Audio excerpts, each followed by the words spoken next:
శ్రీశైలం జలాశయానికి కృష్ణా తుంగభద్ర నదుల నుంచి వరద పోటెత్తింది. గంటకొక టీఎంసీ వరద నీరు చేరుతోంది. తుంగభద్ర జలాశయం నుంచి 28 గేట్ల ద్వారా 1,03,000 క్యూసెక్ల నీటిని విడుదల చేస్తున్నారు అధికారులు.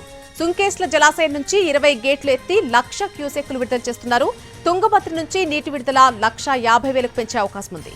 జూరాల నుంచి ఇప్పటికే 2,51,000 క్యూసెక్ల నీటిని విడుదల చేస్తున్నారు. దీంతో మొత్తం శ్రీశైలం జలాశయానికి 3,40,000 క్యూసెక్ల వరద నీరు చేరుతోంది. రోజుకు 25 టీఎంసీల నీరు శ్రీశైలం జలాశయానికి చేరుతున్నట్టుగా చెబుతున్నారు అధికారులు. శ్రీశైలం పూర్తి స్థాయి నీటి మట్టం 885 అడుగులు కాగా ప్రస్తుతం 864.4 అడుగుల వద్ద వరద ప్రవహిస్తోంది. డ్యాం పూర్తి స్థాయి నీటి సామర్థ్యం 215 టీఎంసీలు కాగా ప్రస్తుతం 118.5 టీఎంసీల నీటి నిల్వ ఉంది. సోమ మంగళవారాల్లో శ్రీశైలం గేట్లు ఎత్తి నాగార్జున సాగర్ కు నీటిని విడుదల చేసే అవకాశం ఉంది. మరోవైపు 15 రోజుల్లో కృష్ణా బేసిన్లోని అన్ని ప్రాజెక్టులు పూర్తి స్థాయి నీటి మట్టానికి చేరుకుంటాయని అంచనా వేస్తున్నారు అధికారులు.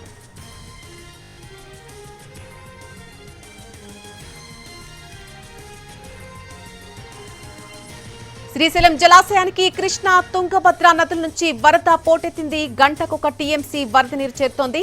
తుంగభద్ర జలాశయం నుంచి 28 గేట్ల ద్వారా 1,03,000 క్యూసెక్కుల నీటిని విడుదల చేస్తున్నారు అధికారులు. సుంకేశ్ల జలాశయం నుంచి 20 గేట్లు ఎత్తి 1,00,000 క్యూసెక్కులను విడుదల చేస్తున్నారు. తుంగభద్ర నుంచి నీటి విడుదల 1,50,000కు పెంచే అవకాశం ఉంది. జూరాల నుంచి ఇప్పటికే 2,51,000 క్యూసెక్కుల నీటి విడుదలవుతోంది.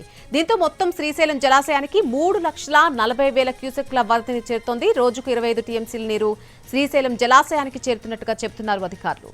శ్రీశైలం పూర్తి స్థాయి నీటి మట్టం 885 అడుగులు కాగా ప్రస్తుతం 864.4 అడుగుల వద్ద వరద ప్రవహిస్తోంది.